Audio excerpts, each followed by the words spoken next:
Class 6, all my dear students. Today I am going to start chapter 8, algebraic expression. The name of the chapter is algebraic expression. 8.3 exercise 8.3 I am going to continue. So first of all जो question है वो है कि algebraic expression, find the algebraic expression. 8.3. In algebraic, what do you mean by algebraic expression? If anybody asks you कि identify some questions दे दिया गया आपको और उसमें आइडेंटिफाई करने को बोला जा रहा है कि algebraic expression आप बताओ कि इसमें algebraic expression कौन सा है और कौन सा नहीं है. जैसा कि क्वेश्चन नंबर 2 है, मैंने स्टार्ट किया क्वेश्चन 2 से. तो इसमें क्वेश्चन ये which of the following are algebraic expression, इनमें से कौन algebraic expression है. तो सबसे पहले आपको ये समझना पड़ेगा कि algebraic expression होता क्या है, algebraic expression किसको कहते हैं. तो सिंपल सी बात है बच्चे कि द एक्सप्रेशन मतलब द गिवन डेटास को एक्सप्रेशन बोला जाता है. तो the expression which has both variables and constants, जिनमें वेरिएबल्स भी हो और कांस्टेंट भी हो उसको हम लोग अलजेब्राइक एक्सप्रेशन कहते हैं. अब क्वेश्चन अराइज हो रहा है कि वेरिएबल्स किसको कहते हैं और कांस्टेंट किसको कहते हैं. तो वेरिएबल्स का मतलब होता है इन मैथमेटिकल अलजेब्राइक पोर्शन में पार्ट में कि जो वेरिएबल्स उसको कहते हैं कि A to Z जो ऑल द अल्फ़ाबेट्स है. How many alphabets are all together get together, there are 26 alphabets, that is from A to Z. तो A to Z जो अल्फ़ाबेट्स है, all the alphabets are called variables. And constant किसको बोलते हैं, all the digits और numbers, जितने भी digits हैं 0 से लेके इनफाइनाइट तक. डिजिट्स का तो कोई अंत है नहीं, एंड पॉइंट है नहीं. तो ऑल द डिजिट्स यानी ऑल द नंबर्स मतलब from 0 to infinite are called constant. तो बच्चे अब ये समझो कि वेरिएबल्स किसको बोले और कांस्टेंट किसको बोल रहे हैं. वेरिएबल्स का मतलब जिसमें लेटर्स होगा ज्वाइन अलजेब्राइक एक्सप्रेशन में, और कांस्टेंट ओनली नंबर या डिजिट्स को कहते हैं. तो इसमें से आपको सेलेक्ट करना है या बताना है कि which of the following expression are algebraic expression.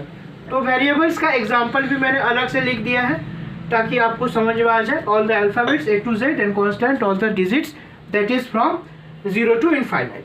अब आ जाइए क्वेश्चन 2 में जो मेन हमारा क्वेश्चन पॉइंट है. तो इसमें फर्स्ट जो क्वेश्चन है वो मैंने लिखा है 4 × 2 8. ये क्वेश्चन पेपर में ही दिया हुआ है. तो इसमें देखो कांस्टेंट यानी नंबर्स भी है और 8Z, इसमें वेरिएबल्स कहीं ना कहीं है. जब भी वेरिएबल्स कहीं ना कहीं आपको दिख जाए तो वो हो गया आपका अलजेब्राइक एक्सप्रेशन, उसी को बोलते हैं अलजेब्राइक एक्सप्रेशन. और क्वेश्चन बी में आ जाओ. इसमें देखो एक भी लेटर्स यानी अल्फ़ाबेट्स एक भी नहीं है फ्रॉम फर्स्ट टू लास्ट, आपको फर्स्ट टू लास्ट चेकअप करना पड़ेगा. तो ये हमारा मैंने लिखा है, इसमें कोई भी वेरिएबल्स नहीं है. तो मैंने लिखा it is not an algebraic expression. In this way question number 2 आपको करना है. अब आ जाइए क्वेश्चन 3 पे. Right the statement.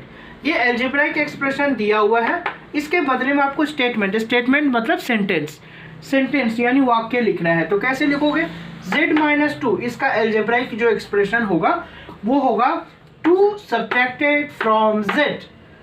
2Z से सब्ट्रैक्ट हो रहा है. इसको लैंग्वेज में, स्टेटमेंट में, सेंटेंस में कैसे बोलेंगे, 2 सब्ट्रैक्टेड फ्रॉम Z. ये हो गया. अब बी पे आ जाइए. मैंने ऑलमोस्ट ऑल द सम्स इसमें बता दिया है because it is first time.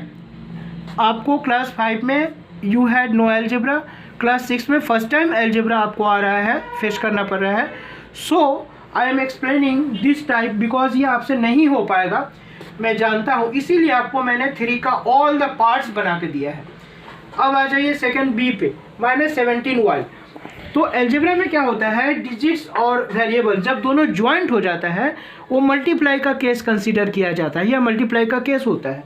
तो इसमें टाइम्स, तो -17 टाइम्स y, -17 टाइम्स y हमने मल्टीप्लाई के केस में टाइम्स का यूज़ करते हैं जब स्टेटमेंट लिखते हैं तब. अब आ जाइए क्वेश्चन सी पे. ये है 1/2 21y + 1/2.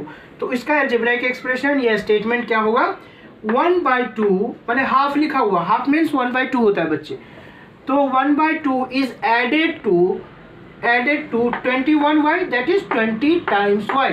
टाइम्स वाला देखो यहाँ बताया था मैंने, वो दोनों चिपका हुआ है, ज्वाइंट है, तो टाइम्स का यूज़ करते हैं। अब आ जाए डी पे। डी पे है जो क्वेश्चन दिया हुआ है 2 सब्ट्रैक्टेड फ्रॉम 3 टाइम्स n। इसके बाद ई भी मैंने बताया है, इसमें है sum of 10 and n added to 2 times m। तो इन दिस वे मैंने all the parts of question third हमने आपको एक्सप्लेन कर दिया है। अब आ जाइए क्वेश्चन थर्ड पे। ये इसका अपोजिट है, ये अलजेब्राइक एक्सप्रेशन से स्टेटमेंट था, ये स्टेटमेंट से अलजेब्राइक एक्सप्रेशन में लिखना है। तो फर्स्ट दिया हुआ है, फर्स्ट जो है थर्ड क्वेश्चन में वो है 3 added to twice p, 3 added to twice p। Twice p माने डबल ऑफ p, तो p होता है p, और ट्वाइस माने डबल, तो डबल के लिए 2p लिखते हैं। या ट्वाइस ऑफ a 2a होगा, ट्वाइस ऑफ b 2b होगा, ट्वाइस ऑफ x 2x होगा, तो 2p + 3। इन दिस वे हमने एक्सप्रेशन कर दिया। Next 10 subtracted from half of p, 10 subtracted from half of p is 1/2p। Half of का sense भी multiply का होता है, तो इन दिस वे। इसके बाद c भी हमने बता दिया है आपको 21y + 1/2। तो हमने लिखा है कि c, क्वेश्चन c थर्ड का c 21 हाफ क्वेश्चन। इसके बाद क्वेश्चन नंबर 2p + 7n का, अच्छा sorry c 2p multiplied by sum of n and n, sum of n 7 and n हो गया 7 + m, 2p मल्टीप्लाइड, तो वो ज्वाइन हो गया। डी और ई आपको योरसेल्फ करना है, मैंने दोनों में योरसेल्फ करने को दिया है। ट्राई योर बेस्ट, आप कोशिश करो, अपने आप से नहीं होगा तो मैं बता दूंगा। इसके बाद क्वेश्चन नंबर 6 पे आपको आना है। 6 पे आपको पूछा गया है, वेरी इजी क्वेश्चन है, identify the operations. How many operations are there in maths? Maths में कितने ऑपरेशंस होते हैं? Do you know? 4 ऑपरेशंस होते हैं, plus minus multiply divide, only 4 operations होते हैं। इसी पर पूरा मैथ्स टिका हुआ है। तो इसमें आइडेंटिफाई करना है कि कौन सा ऑपरेशन यहाँ हो रहा है। तो क्वेश्चन ए में देखो, आपको जैसे ही प्लस साइन दिख जाए तो प्लस साइन देके एडिशन लिख देना। जैसे ही अलजेब्रा कोई भी एक्सप्रेशन हो, जब माइनस का साइन दिख जाए तो माइनस साइन देके सब्ट्रैक्शन लिख देना। और एक के मैंने बताया, क्वेश्चन नंबर के में देखो x + y/3 है क्वेश्चन में, तो ये अपॉन है, अपॉन का मतलब होता है डिवीज़न। तो मैंने डैश दिया है, ब्रैकेट में अपॉन लिखा है, अपॉन को मैंने यहाँ कौन सा ऑपरेशन हो रहा है? डिवीज़न का, क्योंकि फ्रैक्शन का मतलब डिवीज़न होता है, तो डिवीज़न मैंने सिर्फ ऑपरेशन लिख रहा है। प्लस हो रहा है तो एडिशन, माइनस हो रहा है तो सब्ट्रैक्शन, डिवीज़न हो रहा है डिवीज़न, मल्टीप्लाई हो रहा है तो मल्टीप्लिकेशन। इन दिस वे मैं आज के क्लास में 8.3 का 2 to 6 do all the sums आपको करना है, और ये एक्सरसाइज आज के क्लास में फिनिश्ड है आपका।